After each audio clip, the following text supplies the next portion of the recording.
Hey guys, tonight we follow the trail of a Viking warrior who, well, missed the raid of the season because he overslept. Picture this, the chill breath of morning curling off the fjord, a layer of sea mist draping the longhouse roof like a sleepy ghost, and you, flat on your back, drooling into a straw mattress while your fellow warriors hoist axes and shout oaths aboard a departing ship. You probably won't survive this story, but not for the usual reasons. Not dragons or berserkers. Just sheer embarrassment. So, before you get comfortable, take a moment to like the video and subscribe, but only if you genuinely enjoy what I do here. I'd love to know where you're tuning in from, too. Drop your location and local time in the comments. Now, dim the lights, maybe turn on a fan for that soft background hum, and let's ease into tonight's journey together. You wake to the sour scent of smoke and go dumb. The longhouse is nearly empty, just a few snoring elders, some gently bubbling stew left over the hearth, and the sound of seabirds somewhere in the mist. Blinking blearily, you sit up, scratching under your tunic, and realize you're late. Not just late. The longship has gone. Outside, the mist clings to the grass like ghost fingers, and the fjord is eerily quiet. You see churned mud and fresh footprints, but no people. Not even old Jark, who usually wheezes his way out to milk the goats before sunup. Then it hits you. The raid. Your crew. Your brothers. Your friends. Your axe, still on its hook. They left without you. And it's not like you missed a fishing trip. This was the raid your village had prepared for all winter. The one with promises of silver, Frankish linens, and, legend had it, a church so fat with gold it glowed even at midnight. You grab your boots, only to find a goat chewing one of them. A quick tug-of-war, a panicked hop, and you're out the door, barefoot on cold stone, staring at the faint wake cutting through the fjord like a knife wound. They've been gone an hour, maybe two. Too far to shout. Too far to swim. A seagull lands on the roof above you and lets out a cry that sounds suspiciously like laughter. You sit on an overturned barrel and hold your head in your hands. Your braid is messy. Your mouth tastes like dried onions. Your future has never looked more like a joke. Historians still argue whether Viking raids were organized with military precision or thrown together like last-minute barbecues. Either way, this one left without its loudest snorer. A few children gather around, giggling. One throws a pebble at you. Another mimics a snore loud enough to startle the chickens. You swat them away, but the humiliation stings more than the cold floorboards. Your cousin Arn pokes his head out of the smokehouse, grinning with all three of his teeth. Did the gods tell you to nap through glory, Dreamweaver? You don't answer. You're too busy calculating whether you could steal a rowboat and catch up. Spoiler, you can't. And anyway, the village elder, Ingrid the Unamused, is already marching her way, her walking staff thudding with the certainty of punishment. Well, she says, squinting at you.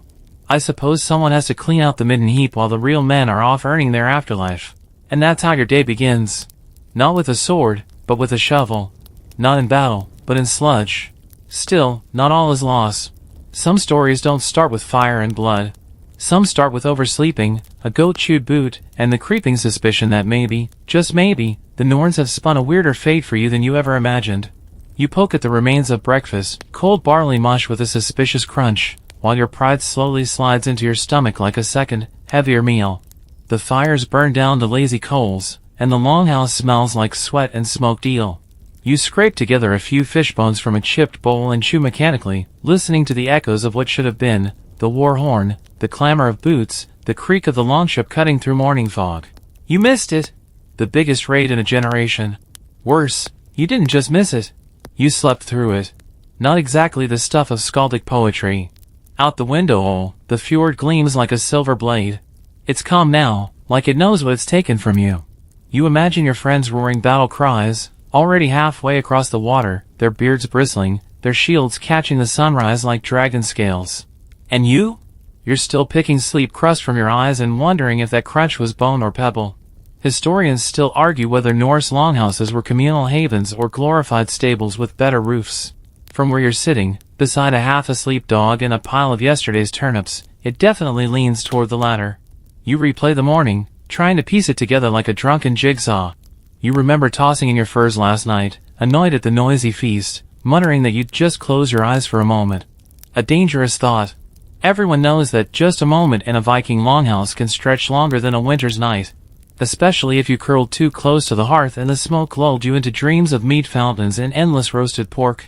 The truth hits you like a flat ale. You snored through the horn blast. Not just any horn, the raid horn. That guttural, echoing bellow that usually stirs warriors to fury and small children to tears. How loud were you snoring? Loud enough to drown out destiny? You shuffle outside in your patched-up tunic, head down, avoiding eye contact with the chickens. Even they seem smug today. One struts past you with the energy of a warrior returning from glory. At the edge of the path, you spot Tove, the blacksmith's daughter, elbow deep in a pail of dye. She looks up and snorts. Nice of you to grace Midgard with your presence, Ragnar the Rested. You mutter something about guarding the village. It sounds weak even to your own ears. Tove raises an eyebrow. Well, I hope your dreams were full of plunder and peril. Everyone else's were real. You shuffle away, your ears hot. By midday, even the old men playing knucklebones by the well are laughing about it. They slap their thighs and offer increasingly absurd nicknames, Sleepbeard, Napwolf, the Warrior of the Winks. And you know it's only just begun. Viking shame spreads faster than headlights in a crowded longship. To make it worse, you're now on village duty, which is a euphemism for every disgusting task they didn't want to assign before. First, you clean out the goat pen, an experience you wouldn't wish on a cursed berserker. Then you haul water for the bathhouse, which no one has used since last spring, and is full of spiders the size of your thumb. Even the goats look at you with what feels like pity. Or mockery. It's hard to tell with goats. You try to convince yourself this is temporary. That you'll catch up with the crew. That they'll return and you'll laugh with them and claim you were on a secret mission. But that fantasy crumbles as fast as the soggy bread you're forced to eat at lunch, alone, on a rock behind the smokehouse. Suddenly, a kid runs by waving a carved wooden longship, shouting, "I'm not Snorson. I got on the boat!" You chuck a pebble at him. Miss. Later that evening, while scrubbing soot from your hands, you overhear two elders debating whether your absence was an omen. One less mouth to feed, one grumbles. Or maybe the gods spared him, says the other, squinting at the sky. Sometimes a man is left behind because he's meant to walk a stranger path. You roll your eyes. But the seed of something stirs in your chest. What if you weren't just unlucky? What if missing the raid was the first note in a stranger saga, one that hasn't been sung yet? Or maybe you're just trying to comfort yourself because you fell asleep in your boots and now smell like boiled cabbage. Either way, the day ends with you sitting beside the hearth again, this time very much awake. Listening. Wondering. And hoping, perhaps foolishly, that this embarrassing beginning might still lead somewhere worth telling. Morning again. The mist hasn't even lifted, and you're already ankle deep in what could generously be described as organic compost. Less generously? Latrine duty. Welcome to the lowest rung on the Viking ladder, one slippery scoop at a time. You stand over a trench lined with half-frozen moss, wooden scoops in hand, trying not to breathe too deeply. It turns out that when a village empties of its warriors, someone still has to deal with what's left behind. Literally. Your only company is an overfed goat named Griselda who watches you with judgmental eyes and occasionally tries to eat your tunic. She's chewed a perfect little Viking rune into the hem, probably shame. Somewhere nearby, the blacksmith's hammer rings out like a taunt. Even the village drunk is more respected than you right now, and he once tried to joust a tree. You sigh, stirring the trench. This is not how you imagined your week. Back in the longhouse, you'd dreamed of glorious conquests, sailing into foreign ports, swinging your axe, looting gold, yelling things like for Odin with bits of bread still in your beard. Instead, you're elbow deep in the evidence of everyone else's dinners. You're not sure if this is character building or just biohazardous. Historians still argue whether Viking sanitation methods were primitive or surprisingly advanced for the era. Based on your current experience, you'd lean toward they just hoped it rained soon. It's not just the physical grossness. It's the social rot. Every person who passes gives you that look, the one that says glad I'm not you and do not touch me with those hands. And just when you think things can't get worse, they do. A group of travelers passes through the village. Merchants from the coast, their cloaks lined with foreign trim, their beards oiled and groomed, their boots not chewed by Griselda. They're looking for warriors to hire as escorts to the next port. You? You're standing there with a bucket of excrement. One of them asks if you're in charge. You open your mouth to answer, but Griselda sneezes violently, splattering your leg in the process. The merchant recoils and moves on. Lovely. You rinse off in the stream with a handful of moss, muttering curses that probably cause Odin to roll his one good eye. Even the village dogs give you a wide berth. Later, when you're sent to dump the refuse near the woods, you pause on the hilltop that overlooks the fjord. Still no sign of the longship. Just the wind, stirring the pine trees. You imagine your crewmates feasting in some pillaged hall, gold piled high, songs already spinning from your absence. He snored through the battle/left axe by the bed, and woke to clean buckets/ while we painted towns red. You wince. Still, as you haul your tools back, something odd catches your eye, a boot print, half-faded, leading into the woods, not one of yours, and not from anyone who should still be here. It's pressed deep, deliberate. You follow it for a while, forgetting your smell, forgetting your shame, until you find a tree with fresh gashes at its base, axe marks, hurried in deep, like someone chopping with more panic than skill. Nearby, a chicken feather. Curious. There shouldn't be chickens this deep into the woods. You look around but see nothing. The air is still, too still. Back in the village, you try to tell someone, anyone, that something odd's afoot. But no one listens to the guy who hauls the poop. They just pat your shoulder and hand you another bucket. Quirky tidbit? One elder swears that long ago, a man missed a raid and stumbled into a hidden cave full of singing rocks that whispered the future. Of course, he also claims the rocks told him to marry a turnip, so, grain of salt. That night, your dreams are weird. Vulvas with mossy cloaks. Chickens speaking in rhymes. A longship sailing backward. You wake up sweating and sit bolt upright in the dark. Griselda snores beside you. You stare at the beams overhead and whisper, "I'm not going to shovel waste tomorrow." It's not a declaration of rebellion. It's a plea to the gods, the Norns, anyone who's watching. You're ready for something more, even if it's just mildly less humiliating. And somewhere, faint but undeniable, you think you hear a rustle in the woods. Like someone, or something, laughing. You don't think of yourself as particularly famous. Or rather, you didn't. Until now. It's amazing how fast a story travels in a Viking village. By mid-morning, it seems every single person under the age of 12 has taken up the title of skald in training and is gleefully reciting variations of your shame. And the worst part? The songs are catchy. They sing it while skipping stones. While chasing pigs. One kid even etched Snorson into a piece of driftwood and tied it to a goat. Griselda, naturally. By lunchtime, you're less a man and more a folktale. The story is evolving faster than you can correct it. You hear whispers that you missed the raid because you were cursed by a jealous elf, that you were drunk on mushroom mead, that you were visited by a dream witch who promised you treasure if you just hit snooze 5 more minutes. You try to protest, once, but the crowd only leans in eagerly, thinking you're about to add a dramatic new verse. One boy even yells, he speaks.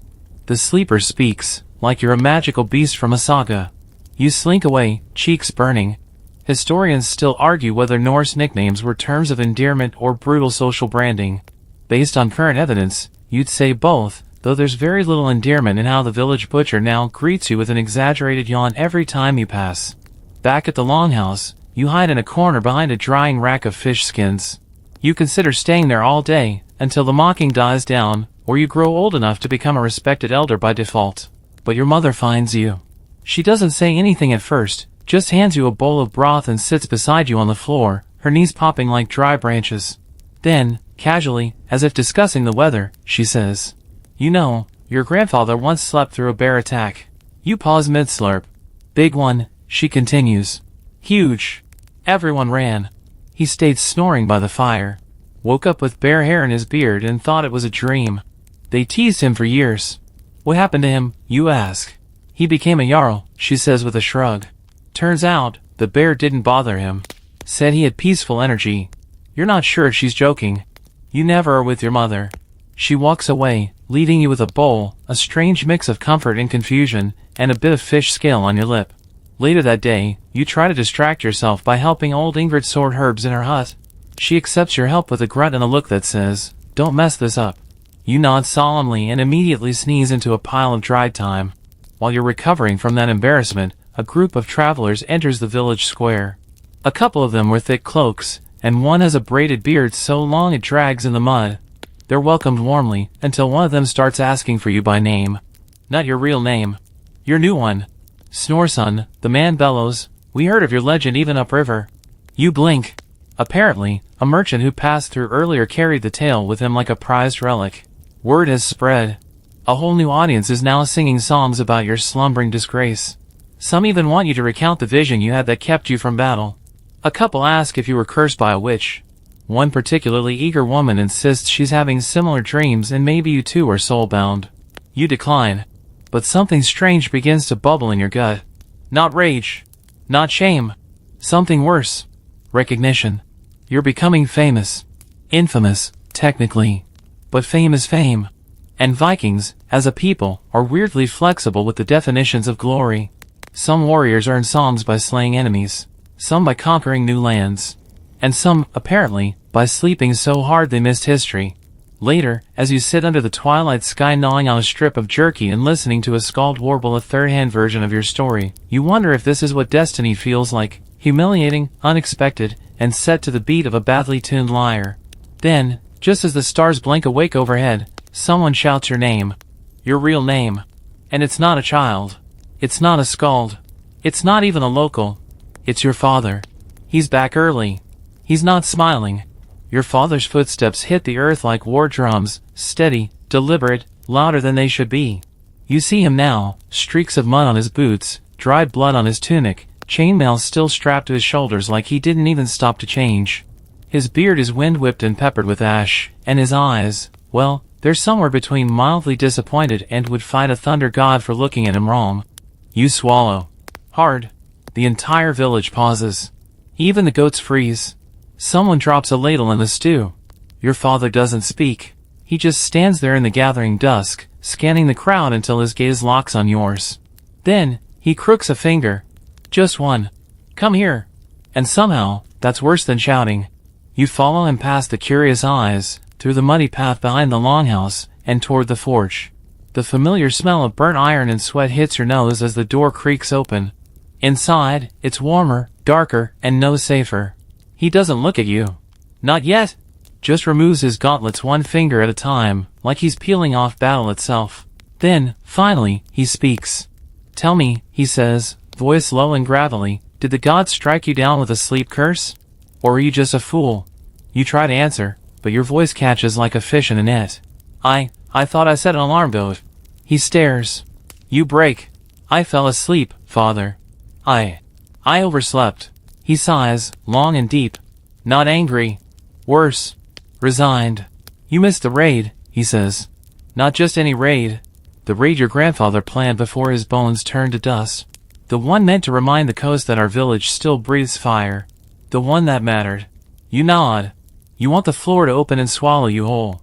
Do you know how many men I've watched fall in battle? He continues, picking up a hammer and inspecting its head. Some screamed.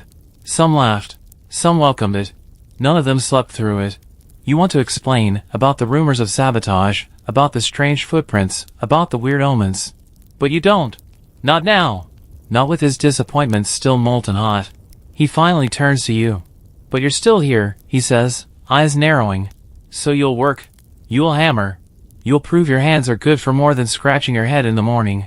He tosses you a pair of worn gloves. Start with the tongs. And don't breathe too hard near the coal. You've lost the right to huff. And that's how you end up back in the forge. The place of your childhood. The place where your father taught you to grip iron like a lifeline and speak more with strikes than with words. The work is brutal. Unforgiving. The metal bites at your skin even through the gloves, and the smoke coils up your nostrils until you taste soot on your tongue. The only sounds are the bellows and your father's occasional grunt of vague approval. Historians still argue whether Norse blacksmiths held status equal to warriors or were simply tolerated for their utility. In your case, it feels like the latter. You fall into a rhythm, heat, shape, quench, repeat, and while your muscles scream, your mind starts to quiet. There's something grounding about the work. The forge doesn't care if you missed a raid. It just demands focus. Later, when your arms are rubber and your back is a sigh away from giving out, your father hands you a water flask. You gulp like a drowning man. I heard the songs, he mutters. You brace yourself. He shrugs. Could be worse. At least they're not calling you flatulence, son. You blink. Was that a joke? He glances sideways. You know, your Uncle Harold once missed a duel because he got stuck in his own armor. Had to be buttered out of it. You laugh despite yourself. Just, don't let this be your whole story, he says, suddenly serious again. Every man makes a fool of himself. Some more than once. But if you let them sing only that verse, you deserve what you get. He nods toward the anvil. Now. Again. You lift the hammer. Strike the iron. And somewhere between the sparks and the sweat, you start to wonder if this moment of heat and humility, might be the first time in days you're actually forging something that matters. You wake to the sound of chicken feet scratching your blanket and a strange humming floating through the morning air. Not village humming. Something older. Slower. Like bees buzzing in reverse. You sit up, hair sticking to one side of your face, mouth dry as a sanded horn. Griselda the goat is asleep beside you, as usual, snoring gently into your cloak. But it's not her. The sound is coming from outside the longhouse. You follow it. Through the misty light of dawn, you see a circle of villagers gathered near the elder's hut. Some stand with arms crossed, skeptical. Others kneel on one knee, brows furrowed like they're watching a prophecy unfold. In the center of it all, cloaked in layers of raven black wool and beads made from fish vertebrae, stands the Volva. The seeress. You know her from your mother's stories, old as mountains, eyes cloudy as a winter lake, voice soft as dust but able to stop a feast mid-toast. And she's here. In your village. Which is odd. Because she only appears when omens are thick in the air, when threads of fate need untangling, or when someone's destiny has gone lopsided and weird. Which probably describes you perfectly at the moment. You try to sneak away, but too late. She turns her head ever so slightly and speaks your name. Your real name. Not Snorson. A hush falls. The air tightens. Your boots feel suddenly heavier. The Volva beckons. You hesitate, but the crowd parts, nudging you forward like you've been volunteered for a divine spelling bee. As you step into the center, she studies you. Eyes milky, but sharp beneath the surface. You feel like she sees everything, the dried soot on your hands, the half-healed blister, the small crack in your confidence you've tried to patch with sarcasm. She lifts one thin hand and places it on your forehead. You missed the ship, she says, more statement than accusation. You open your mouth to explain, but she silences you with a twitch of a smile. But the sea still waits for you. Behind her, your mother watches with that complicated look only mothers have, equal parts worry, hope, and don't embarrass me in front of a mystical professional. The Volva begins to murmur in Old Norse, words rolling like distant thunder. She sprinkles dried herbs onto the fire pit, and blue smoke curls upward in curious shapes, shields, sails, a goat skull with glowing eyes, definitely not Griselda's, right? She pauses, then leans in close enough for you to smell cloves, moss, and something oddly like onion. I saw your thread, she whispers. It twisted, not snapped. Fate does not forget, even when you oversleep. A gasp ripples through the crowd. Then she produces a leather pouch, draws out a single black runestone, and presses it into your palm. It's warm. The rune? Not one you recognize. Something rare. Or forgotten. She closes your fingers around it. You'll need this when the storm comes, she says. You blink. What storm?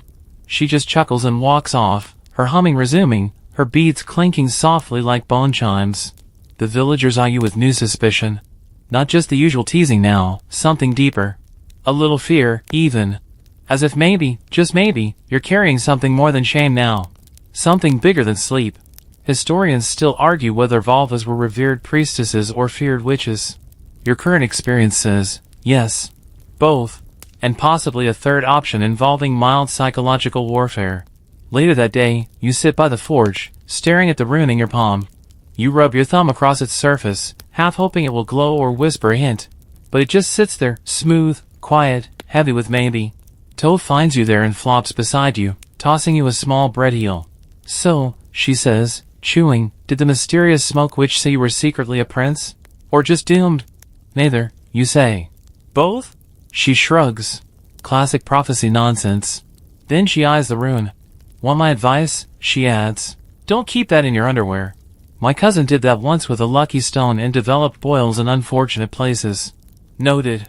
That night, as the village sleeps, you lie awake turning the rune over in your fingers. Outside, a wind picks up, soft at first, then tugging harder at the roof thatch. You swear you hear distant thunder, though no storm was forecasted by anyone sensible. But somewhere, deep in your gut, you feel it too. Something's coming. And somehow, some weird how, it's got your name carved into it. The next morning arrives like a slap from Thor himself, loud, wet, and without consent. Rain slams against the longhouse roof while wind howls down the fjord, rattling shutters and sending chickens running for shelter under carts. You emerge into the storm like a reluctant mushroom, cloak over your head and rune stones still tucked in your belt pouch, now not touching your underwear. Thank you very much, Tove. The village is mostly quiet. Most people have the sense to stay inside during a storm this aggressive. But you, apparently, are not most people. You've got a mystery to solve. Yesterday, after your encounter with the Volva, something shifted inside you. Maybe it was her words, or the way the runes seemed to thrum with some unseen current. Maybe it was just the look in your father's eyes when he said, "Don't let them write your whole song yet." Either way, you're done just cleaning dough pens and collecting nicknames. You need answers. Something concrete. That's when you remember the ashes. The night before the raid, there was a final planning meeting. All the key warriors, your father included, had huddled in the main hall around the hearth, drinking and whispering. You'd fallen asleep early, sure, but not before noticing one odd detail: a drinking cup, unlike the rest, etched with symbols that shimmered strangely in firelight. You head back to the hall, now cold and abandoned, its door creaking with waterlogged protests. The hearth is dark, its stones slick with ash and damp. You kneel beside the pile, sifting through soot, bits of charred wood, and the odd unburned feather. And there it is. Half buried in the gray, the cup. Singed at the base, but still intact. Its rim is shaped like a serpent's open mouth, and its side is covered in runes, but not the usual kind. These are angular, erratic, etched too deep, like someone was in a hurry, or in fear. You brush off the soot and peer inside. Empty. Except, not quite. At the bottom, a faint smear of something oily. You sniff it, immediately regret doing so. It smells like fermented mushroom and foot. Tove appears behind you just as you're trying to suppress a gag. "I see you've taken up cup sniffing," she says, unimpressed. "New hobby?" You show her the runes. She whistles. "That's not a village cup. Too clean, too fancy. Also, look at this." She turns it slightly to catch the light filtering through the roof slats. Near the serpent's mouth, there's a notch. Not damage, intentional. A rune you recognize from the Volva's pouch. The same strange marking she pressed into your palm. You exchange a glance. Whoever owned this, you say, wasn't planning to toast anyone. Historians still argue whether Viking raiding parties were ever sabotaged from within.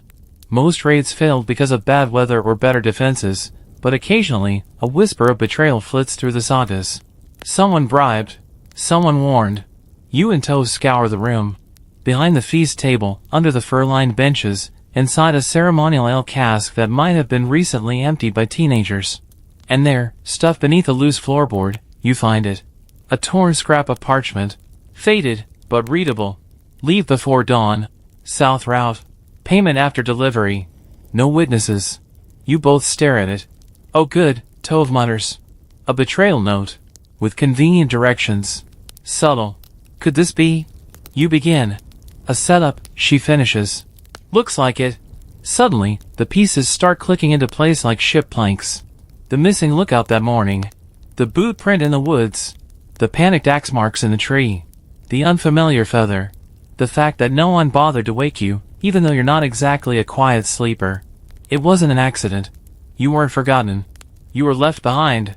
Quirky tidbit? According to one half-drunken village tale, there was once a Jarl who faked his own kidnapping during a raid just to avoid paying a wedding dowry. He returned a month later claiming sea trolls had held him captive and ate only his left shoes. The saga was so ridiculous, it got him promoted. As you and Tove pour over the cup and the note, rain still lashing the roof above, your stomach turns. You weren't just a victim of your own laziness. Someone, maybe more than one someone, wanted you out of the way. But why? What did you have that was worth betraying? You clutch the rune stone again. Maybe the better question is, what did someone think you had? And why does it feel like you've only just scratched the surface of something much, much deeper than Miss Glory? The next morning, you're hauling firewood from the woods when you see him, a stranger trudging up the muddy path into the village, wrapped in a shaggy bearskin cloak soaked from the rain. He's tall, wide as an ox, and his face is mostly hidden beneath a wet hood. But it's the way he moves that catches your eye. Not slow like a traveler. Not casual like a merchant. More like, he's checking if he's being followed. You duck behind a cart, half hoping it's nothing. Maybe just a weirdly intense fur trader.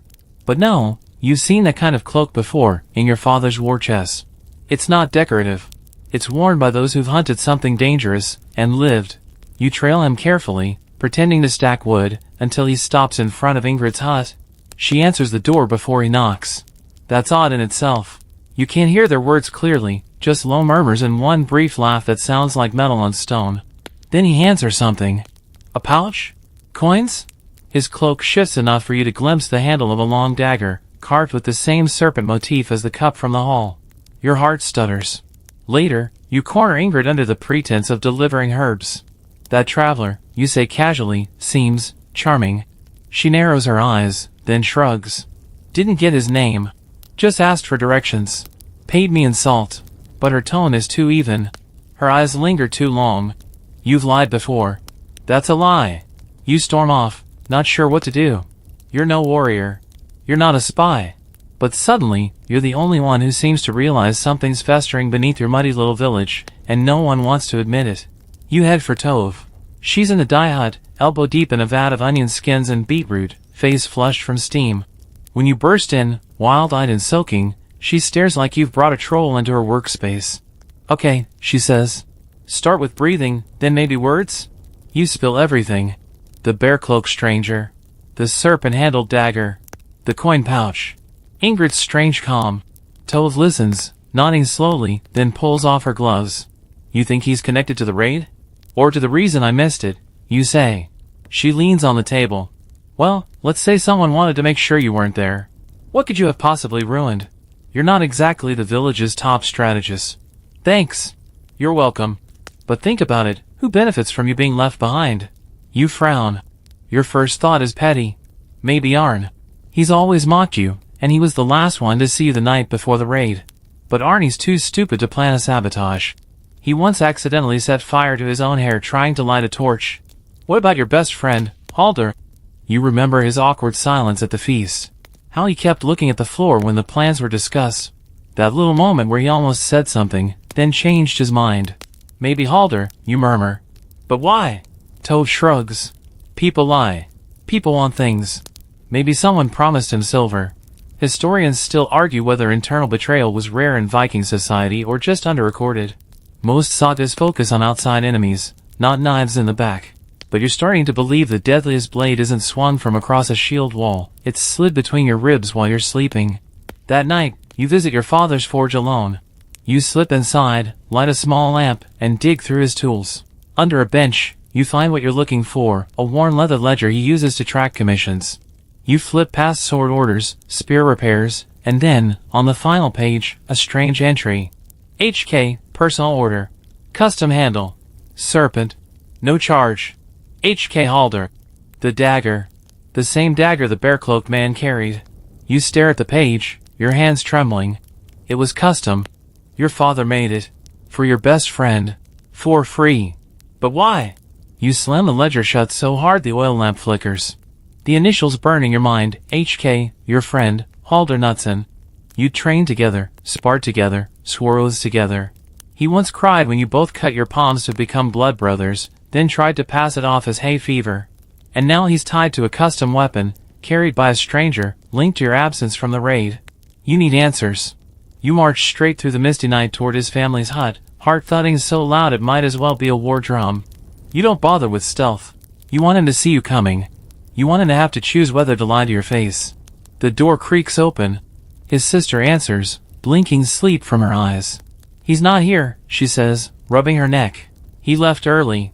Said something about checking the fish traps. Fish traps. At night. In a storm. You nod politely and walk away, but your boots turn not toward the shore, but the northern path. The one that leads out of the village. You don't know why, but your gut says follow it. And for once, your gut doesn't feel full of turnip stew and regret. 10 minutes into the woods, you hear voices. Low, urgent. You drop behind a fallen birch and crawl forward until you see them, two figures cloaked in shadow. One is Halder.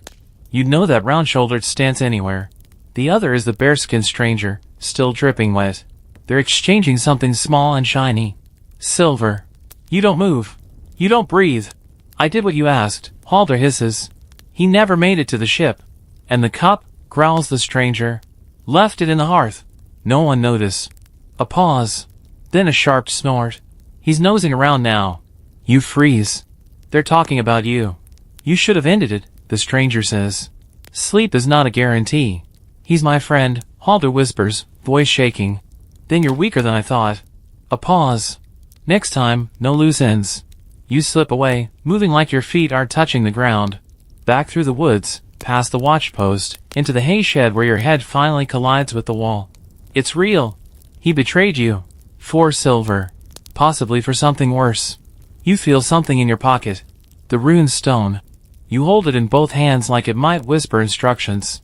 But all it does is radiate a warmth that doesn't reach your fingers. Historians still argue whether rune stones were mystical tools or symbolic tokens, practical magic or just pocket comfort. In this moment, it doesn't matter. It's all you've got. The next day, you confront him. You wait until he's alone, repairing nets by the pier. You don't yell. You just walk up and drop the leather ledger in his lap. He looks at it, looks at you, and sighs. You've never hated someone more for looking sad. Why, you ask. He shakes his head. It wasn't supposed to be like this. Like what? Me being left behind? Lied to? Made a joke in my own village? He stands. It was the Jarl of Skegland. He offered me land. A real house. And all I had to do was make sure one person didn't go on the raid. Your voice breaks. And that was me? He doesn't answer. That's answer enough. What was so special about me? He shrugs. I don't know. They said you had something. Some mark. A curse. Or a blessing. I thought it was nonsense. But you still took the silver. He nods. You turn and walk away. Not fast. Not dramatic. Just enough to keep from shattering. Quirky side note? In one saga, a man was so betrayed by his brother that he challenged him to a duel with spoons, because he'd promised never to draw blood with a blade. You're not quite there yet, but you do find yourself gripping a spoon later that evening with unnecessary force. The villagers don't know. Not yet. You could tell them. But part of you wants to wait. To use this. Because if someone outside your village wanted you gone, badly enough to pay a friend to do it, then maybe the Volva was right. Your thread has twisted. And maybe it's time you started pulling on it. You stand at the water's edge, the fjord before you a vast, glimmering sheet under a pale afternoon sun. You've never tried to sail solo before. There was always a crew, always shouting, always someone who knew how to read the currents. But today, there's just you, a cracked skiff you found behind the smokehouse, and an idea that may be either brave or breathtakingly stupid. You've decided to catch up with the raiding party, alone. Tove, ever the voice of mid-level reason, helps you shove off. This is deeply unwise, she mutters as you clamber aboard with a sack of jerky, one waterskin, and a half-loaf of bread shaped like someone sat on it. If you die out there, I'm telling everyone you tripped on a fish and drowned. You grin, heart hammering. Then make it a really epic fish. The skiff groans as it crests the first small swell, and suddenly you're off. It's nothing like the sleek longships you've trained on. This is a fat-bellied, stubborn little tub with a mismatched sail and oars that creak like the knees of old men. But it floats, and it listens, barely, to your commands. You point it southward, the direction you overheard during Halder's betrayal. That's where the raiders were bribed to go. You feel it in your bones, in your pulse, in the way the rune stone warms against your ribs when you touch it. You row for hours, arms aching, the fjord stretching endlessly ahead. The village disappears behind you. The world opens into something wider, colder. You pass pine-lined cliffs where seabirds scream overhead, and once, just once, you spot the shadow of a larger ship in the distance. But it's far, too far. You adjust your course anyway, chasing a hope that might not even be real. As the sun begins to dip low, painting the water with streaks of gold, you realize you've made a mistake. You forgot to pack an extra cloak, or flint, or anything that could be considered survival gear. All you have is the bread, the jerky, and a ceremonial axe that was decorative even before someone used it to chop wood. Also, you're pretty sure the skiff has a leak. A small one. But still, historians still argue whether Vikings were truly expert sailors across all ranks, or if a fair number just got lucky not to die. Today, you're siding with the latter theory. Then, the wind shifts. Hard. One moment you're slicing southward, the next you're spinning sideways, sail flapping like a frightened goose. Waves slap at the hull like they're laughing at your ambitions. The oar catches, jerks, and snap, it breaks clean in two. You yell something not quite a curse but definitely untranslatable into polite poetry. The skiff spins again, and now you're taking on water. You try to bail it out with your helmet. It's like using a spoon to stop a flood. That's when you see it. A dark shape beneath the water. Not a rock. Not seaweed. Something moving. You freeze. It circles once, twice. Then vanishes. You stare down into the depths, heart thudding. Was it a seal? A shark? Something older, hungrier? You recall an old tale about a creature that guards certain coasts, appearing only when someone sails with stolen secrets. You try to laugh it off, but then the skiff jolts. Just a wave. Right? You decide not to wait for a second bump. You pull the sail, jerk the tiller, try anything to steer away. It mostly works. Kind of. You crash into a cluster of jagged rocks, the bow crunching like a dropped meat pie. You scramble out, soaking wet, shoes squelching, and drag yourself onto a narrow outcrop of land. It's barely an island. More like a suggestion of one. Just rock, moss, and one very smug seabird. You sit, dripping, cold, very aware that you're now alone in a leaky skiff somewhere between home and disaster. Quirky tidbit? There's a saga about a man named Sven the Sleepy who once got lost at sea and washed ashore only to be mistaken for a sea spirit and worshipped for 3 weeks before someone noticed his accent. You pray that doesn't happen to you. You pull out the runestone, turning it in your fingers as the sky darkens. It doesn't glow, doesn't hum, just rests there, warm against your palm like it's waiting. You don't know what's ahead. You don't even know how, or if, you'll find the others. But somehow, sitting on a rock with a broken boat and half a loaf of wet bread, you feel closer to fate than you've ever been. And you're not going back. Night falls hard out here. There's no warm hearth, no stew pot simmering, no goats rustling in their sleep beside you. Just waves slapping against rocks and wind threading through the sea grass like it's looking for someone to whisper to. You tuck your arms under your soaked cloak and try to find a position on the rock that doesn't jab into your spine like an insult.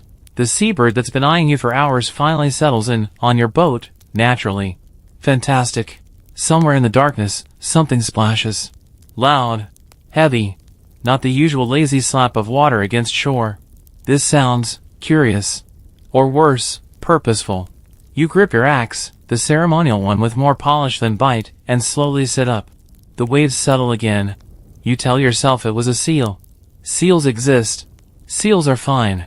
And then you see it. Just beneath the water, barely more than a ripple, a shape. Long, thick, slithering. A sea serpent? A really ambitious eel?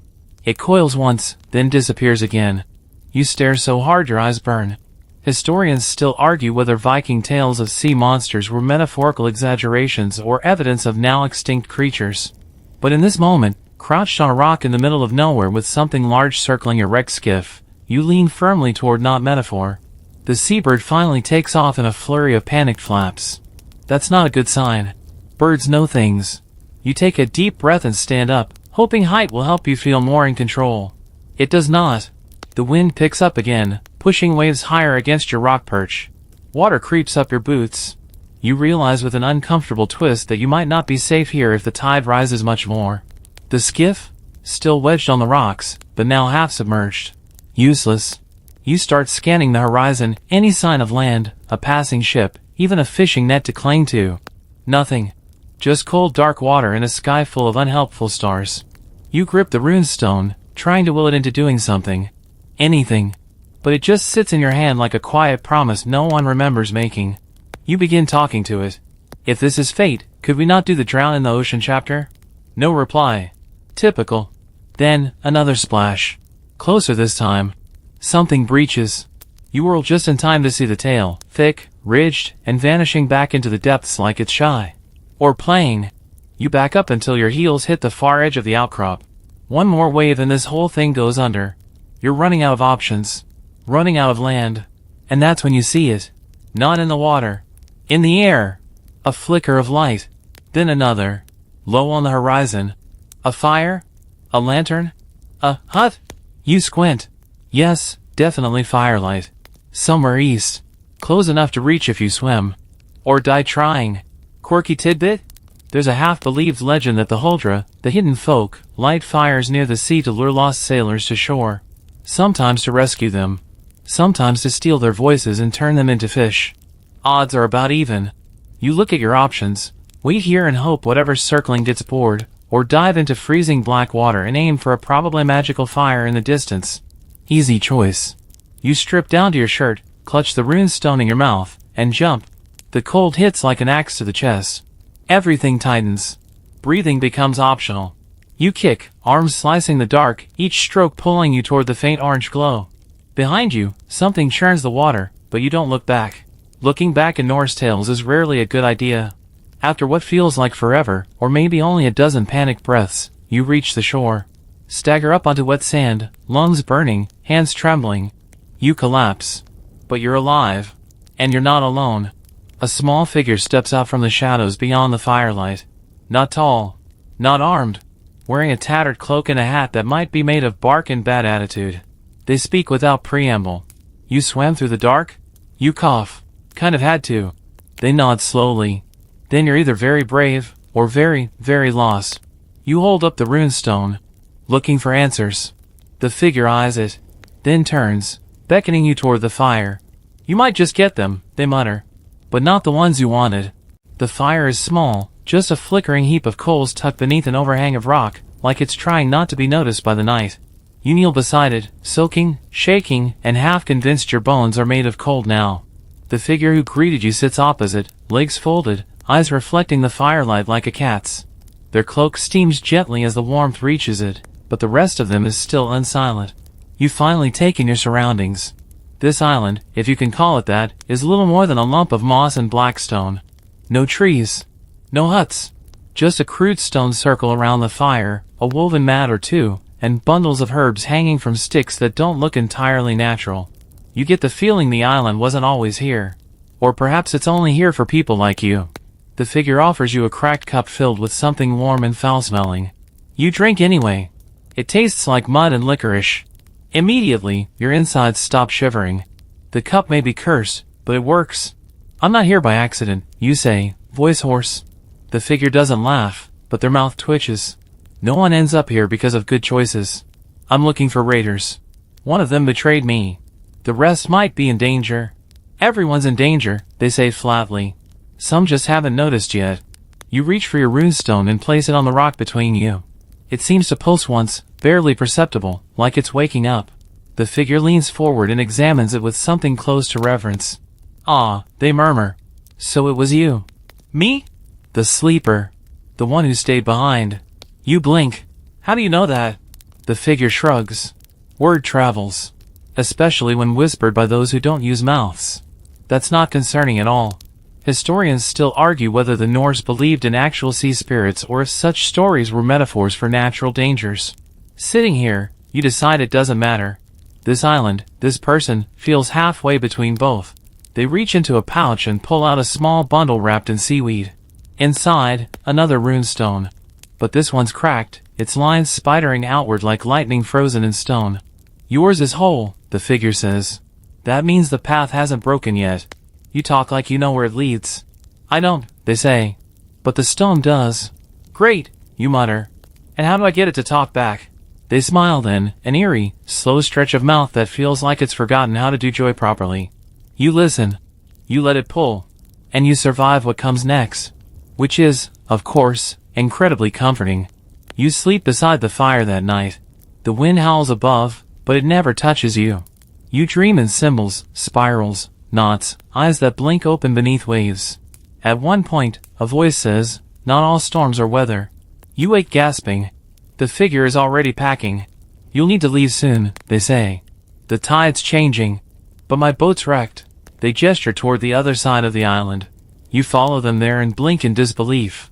A small coracle, rounded, tightly woven, oiled skin stretched over wood, bobs gently in a tide pool that hadn't been there last night.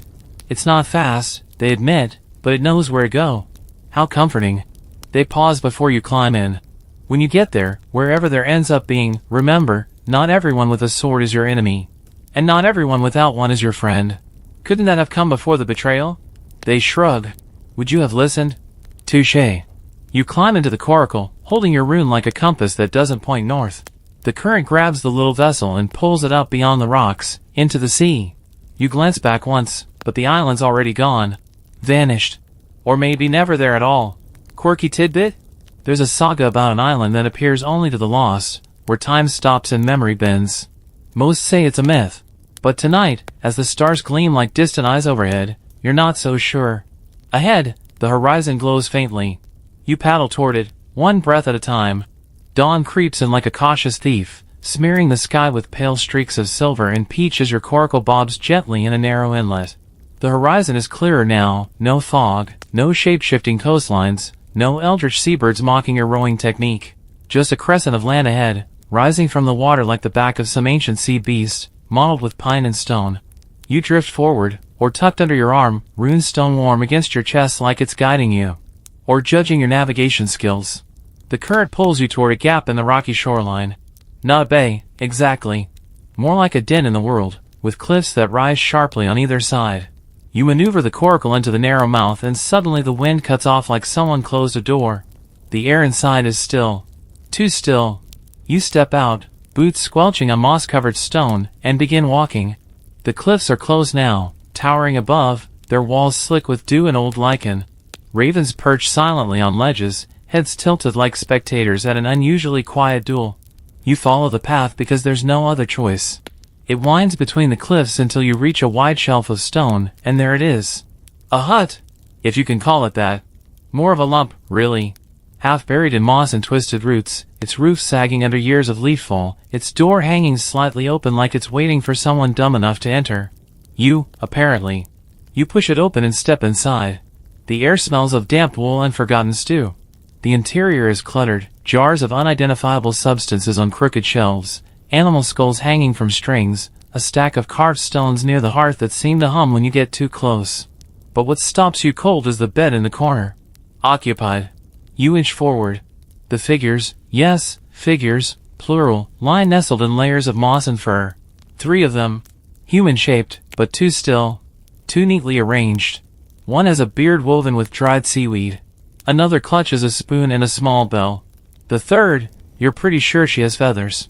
Their skin is pale. Not corpse pale. More like sleep pale. The unnatural stillness of something not quite dead and not quite dreaming. You whisper, hello? Nothing. Just the whisper echoing back to you with too much delay. You move closer to the hearth. The stones buzz gently. Not enough to hear, but enough to feel. You reach into your pouch and place your runestone beside them. It doesn't roll or bounce. It slides, clicks, into place like a missing tooth in a jagged grin. There's a faint vibration in the floorboards. A breathless moment. And then one of the sleeping figures twitches. The seaweed-beard man jerks once, mutters something unintelligible, and settles again. You back away. Quickly. Historians still argue whether the Huldufolk, the hidden people, were just fables told to scare kids into respecting boundaries, or if they were genuinely feared across generations. But right now, standing in a mossy hut full of maybe not humans who clearly weren't expecting visitors, you're on Team Real. Then something shifts behind you. You turn slowly. The fire has rekindled itself. There was no spark. No fuel.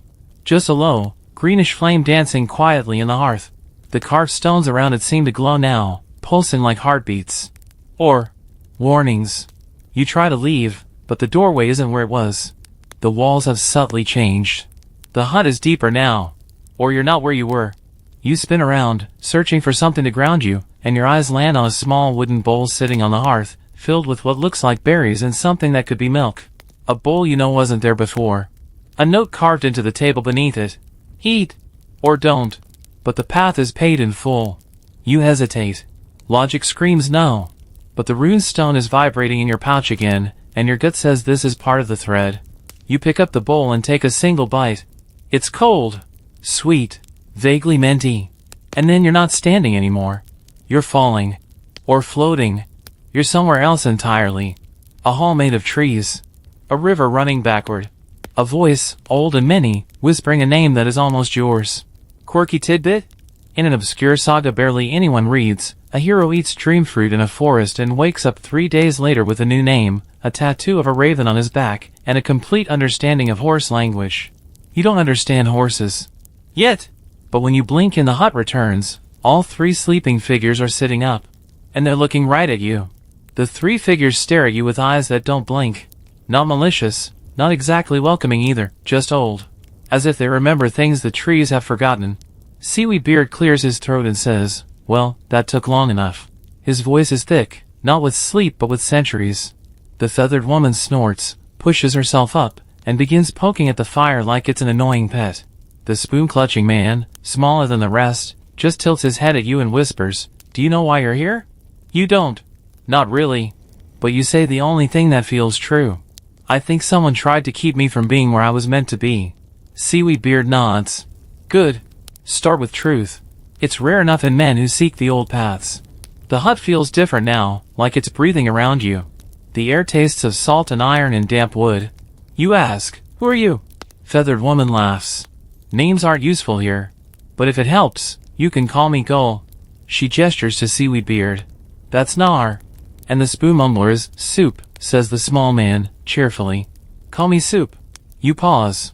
Really? He shrugs. Used to stir the sky. Got demoted. Nar leans in. You brought the stone.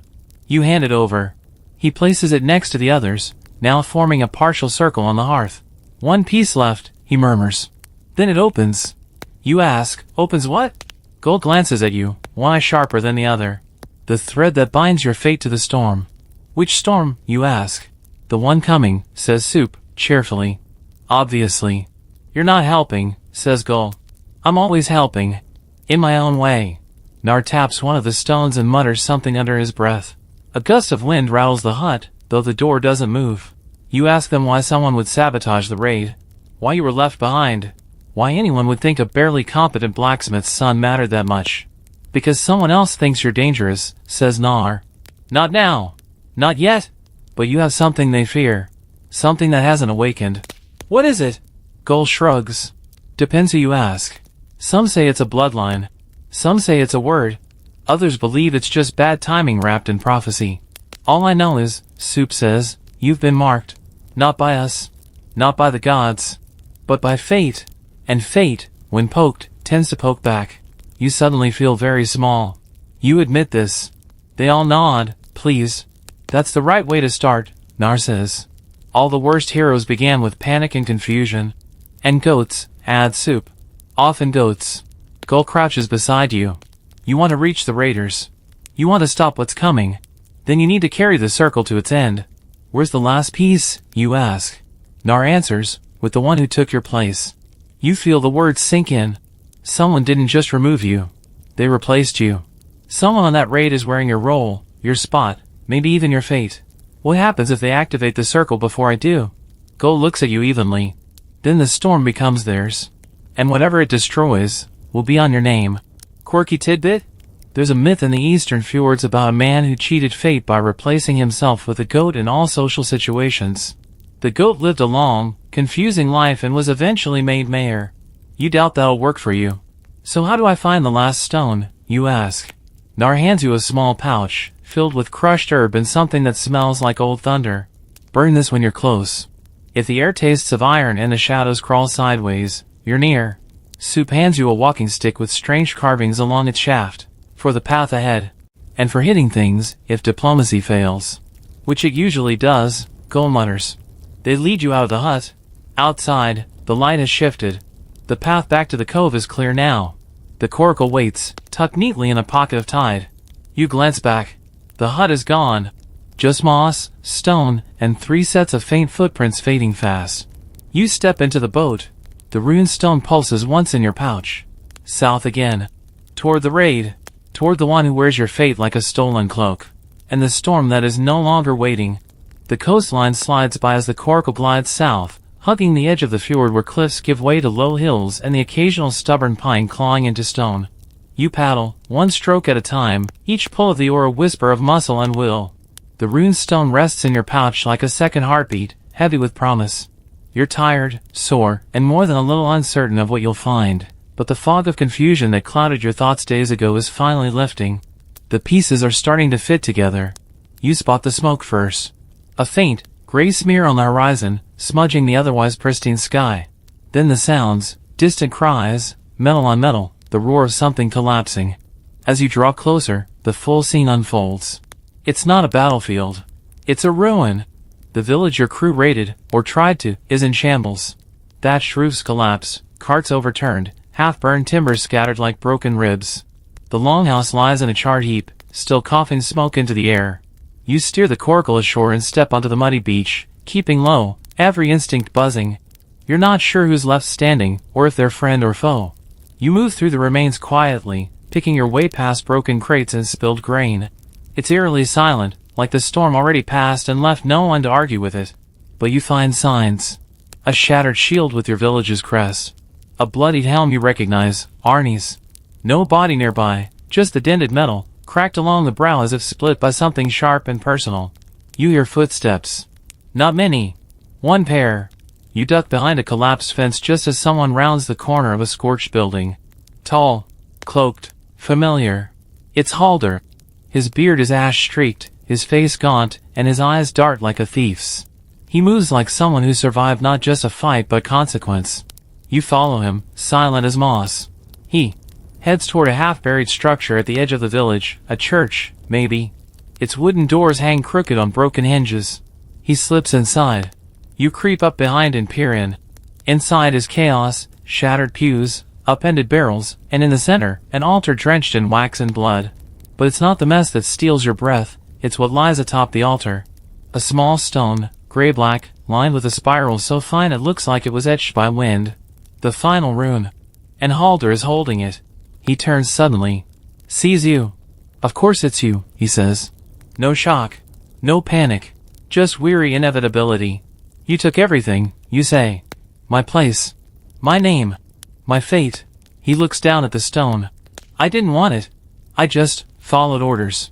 Whose? He hesitates. Then, Skegland's seer. She said the one who carried the rune would reshape the next great age. That it was cursed. Or blessed. They didn't want it falling into the wrong hands. Yours. Your laugh is bitter. So instead, you gave it to a coward. He flinches, but doesn't argue. You step forward. Give it to me. He shakes his head slowly. You don't understand. Once it's joined with the others, something awakens. Something old. It might bring fortune. Or ruin. Fate isn't something you borrow, Halder. It's something you wear even when it fits badly. He holds out the rune. Then take it. But understand this, once you do, the storm doesn't wait anymore. It starts. You take it, and the instant your fingers close around it, the air changes. Pressure drops. Light dims. The rune in your hand hums in perfect harmony with the others in your pouch. No more secrets. No more wondering. It's complete. Quirky tidbit? There's an obscure legend about a warrior who reassembled the lost storm runes only to spend the rest of his life chased by clouds that rained every time he got sad. He eventually became a professional weatherman. Sort of. You step outside the wrecked church. The sky is darkening, not with night, but with something else. Clouds spin at unnatural speed. The wind tastes of metal and salt. A crack of thunder splits the air with no lightning to justify it. Halder stands behind you, silent. Go home, you say without turning. Tell them the sleeper woke up. And then you walk into the wind, alone, the full weight of the completed circle in your pouch, the scent of ash in your nose, and the distant sound of drums, real or remembered, beating like a warning from the gods. The wind grows teeth as you leave the ruins behind, biting into your cloak and snapping at your heels like an impatient hound. The sky above you swirls with angry gray, the clouds roiling like smoke trapped in a cauldron. You walk inland, following no path but the pull of the rune stones in your pouch. They pulse now and then, warm, insistent, as if they know where they're going, even if you don't. The trees change as you climb. Gone are the sturdy pines and sleepy birches. These are older, twisted things with bark like cracked leather and roots that claw through the earth like frozen serpents. Ravens scatter ahead of you, circling once and vanishing into the gloom. The air smells of storm and soil, and something faintly metallic. Eventually, you reach a clearing, a hollow where the wind refuses to enter. In the center is a ring of stones, waist-high and ancient. Some stand straight, others lean like tired shoulders. Moss clings to them in patches, and runes, long worn smooth, flicker faintly as if struggling to remember what they meant. This is it. You feel it in your bones. This is where the runes want to be. You step into the circle. The air tightens. The temperature drops. You kneel and remove the pouch, opening it with care. One by one, you place the stones on the flattest of the ancient monoliths. They shift slightly, aligning themselves without your help. When the last one clicks into place, the stones begin to glow. Not with fire. Not even with light, really. More like pressure. Like presence. A low hum fills the air. The trees fall silent. The wind stops. Then, behind you, footsteps. You turn slowly. A group approaches from the tree-line. Soldiers. Not your raiders. These were the marks of Skegland, wolf-cloaked, grim-faced, weapons drawn. And leading them is a man with a long coat of black scale armor, a silver clasp shaped like a serpent eating its own tail. He smiles as he sees you, though it doesn't reach his eyes. Found it first, did you? You don't answer. He steps into the circle. The runes flicker but don't reject him. That bothers you more than you expected. I'm told you're the sleeper, he says. The one who ruined my deal with your little friend Alder. You mean the one you paid to stab me in the back? He chuckles. He did try. I can't fault him for lacking follow-through. He circles the altar, inspecting the stones. So much power in such ugly little things. It's always that way, isn't it? You step between him and the runes. You're not touching them. Oh? His voice sharpens, smooth and dangerous. And what makes you think you can stop me? Because I have something you don't. Enlighten me. Regret. For a moment, he actually blinks. Just once. Then he sighs. Such a waste. He gestures. The soldiers move in. You draw the ceremonial axe. It's still more ornamental than deadly, but in your hands now, charged by the circle, or maybe by sheer determination, it feels heavier. Sharper. They come at you fast. You dodge the first blow, sweep the axe upward, and catch one across the thigh. He drops, screaming. Another charges. You duck, roll, slam your shoulder into his gut. He topples. You're not trained for this. But desperation makes a fine teacher. The third catches you with a glancing blow to the ribs, and pain shoots through your side like hot wire. You stagger, wheeze, bring the axe up, too slow. He's on you. Then a blur. A thud. The soldier drops. Behind him, Halder. Bloodied. Pale. Eyes full of something close to guilt. You said go home, he pants. Didn't say I would. He tosses you a short sword. Real metal. Real edge. You nod once. We're even after this. Not a chance. Together, you stand between the circle and the warlord. He draws his own blade, wicked and curt. You two against all of us? He sneers. No, you say. Us in the storm. Because suddenly the air is electric. The runes are humming louder. The clouds above the circle spiral tighter, faster. Thunder cracks, not from the sky, but from the ground beneath your feet. A column of light, not blinding, but ancient, erupts from the circle, and the soldiers hesitate. Even the warlord steps back. The rune stones rise off the slab, float in the air, and begin to spin slowly. The wind returns. Strong. Focused. Not chaotic, guided. You hear something. Not a voice exactly. More like a memory of one. You woke. Now show them why. You lift the axe. Halder roars. And together, you charge. The clash is sudden and fierce. The warlord lunges with a roar, blades slicing through the charged air like a thunderbolt. You raise your axe, light now, almost weightless, humming with the power of the runes, and meet him head on. The steel bites deep, sparks flying where metal grinds against enchanted iron. Around you, the circle's glow pulses, a heartbeat syncing with your own, filling your veins with heat and clarity you never thought possible. Halder fights beside you, his sword flashing like a streak of lightning, cutting down the soldiers who dared to close in. There's a rhythm to the chaos now, a dance between life and death, power and will.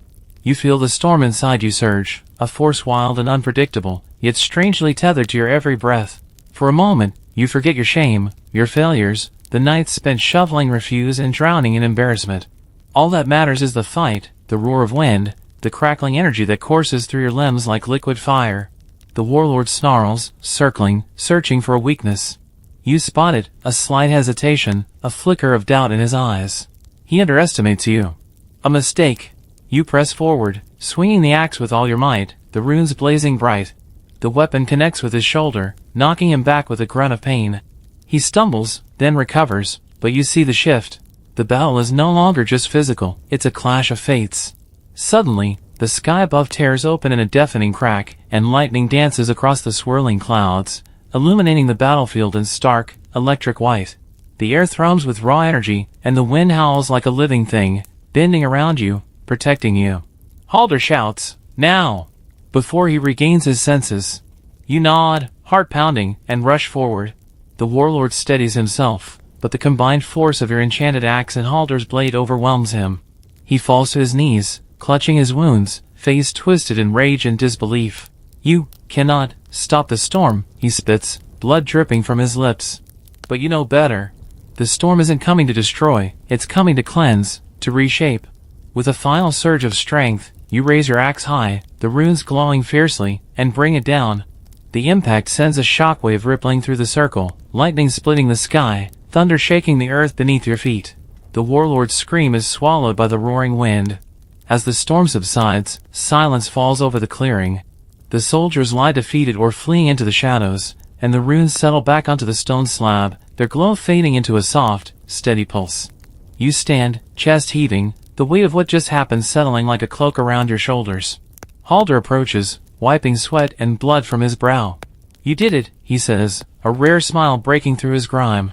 You woke the storm and survived. You look down at the axe, now just an axe again, its magic spent but its purpose fulfilled. Maybe, you reply, the sleeper was the one meant to awaken all along. The wind picks up gently, carrying away the last echoes of battle and promise. Above, the clouds part, revealing a sky painted with the first soft light of dawn. The storm has passed. And so have you. You and Halder remain in the clearing long after the last soldier flees, the sun rising slowly over the jagged horizon, casting long golden fingers across the landscape like a benediction. The weight of the night's storm still thrums through your limbs, but beneath it lies something quieter, resolve. This is more than survival. It's transformation. You glance down at the runestones, now dull and still, nestled together on the ancient slab.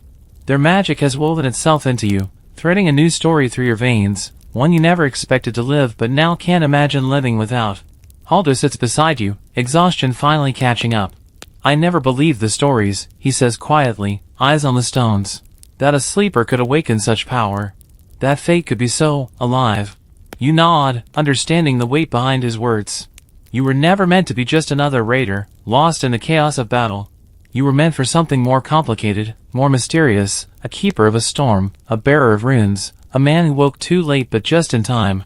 The villagers, the skalds, the mocking children, they had no idea what they'd glimpsed when they called you Snorson the Sleeper. You lean back, letting the soft moss cushion your sore back, and watch as the first birds begin their morning chorus. The world feels different now, charged with possibility, yet oddly peaceful. You realize you don't need to chase the raid anymore, the real journey is just beginning. Historians still argue whether fate in Norse culture was fixed or fluid, whether the gods held absolute control or humans carved their own paths through the mist.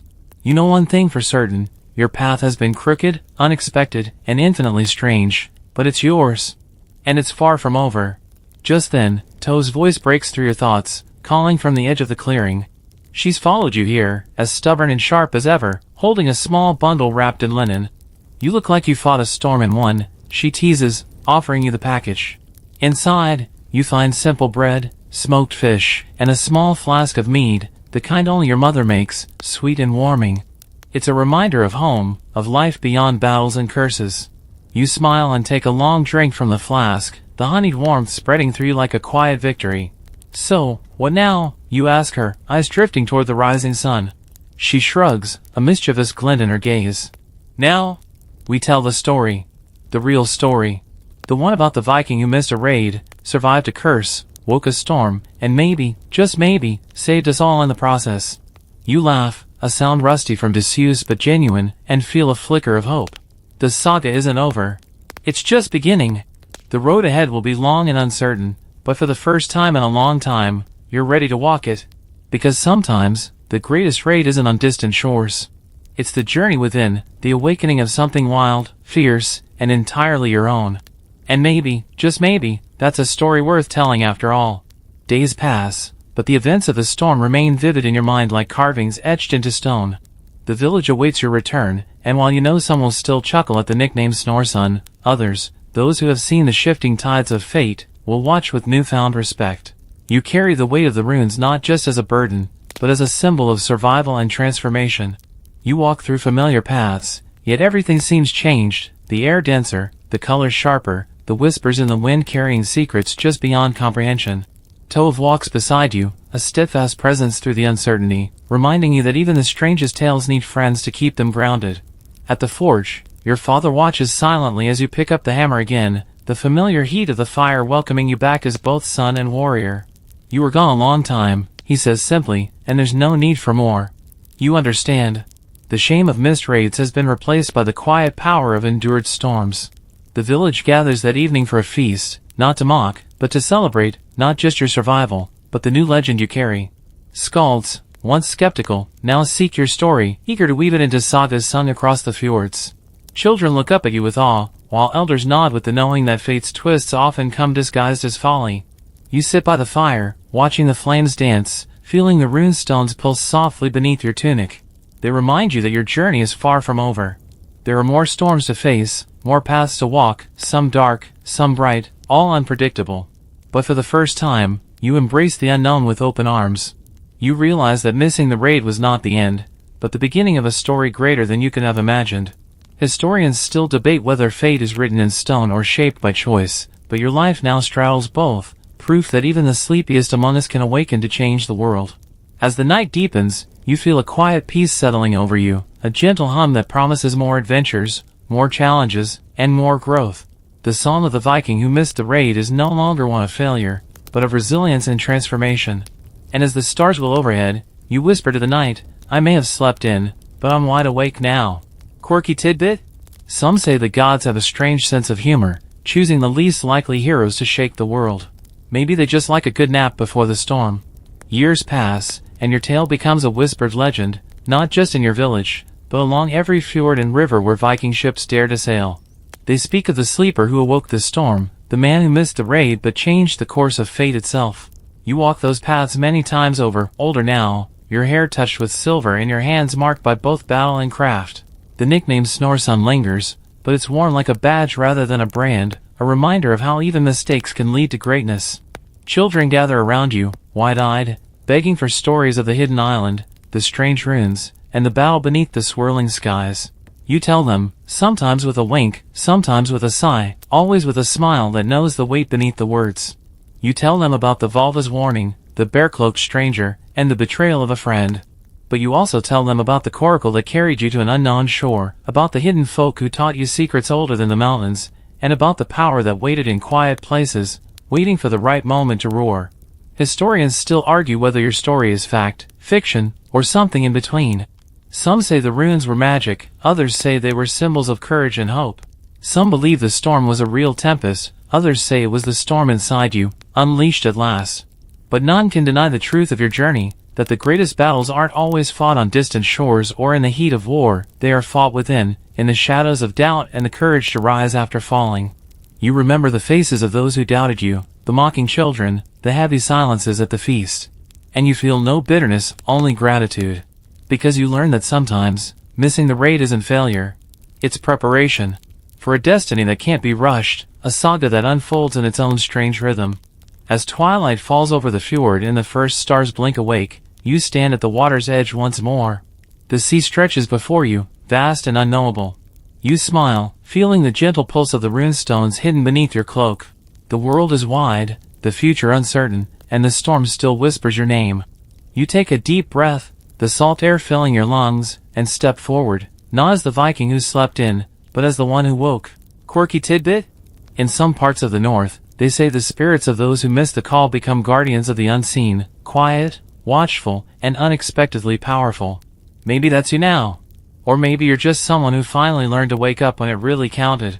Either way, the saga continues, strange, wild, and utterly unforgettable.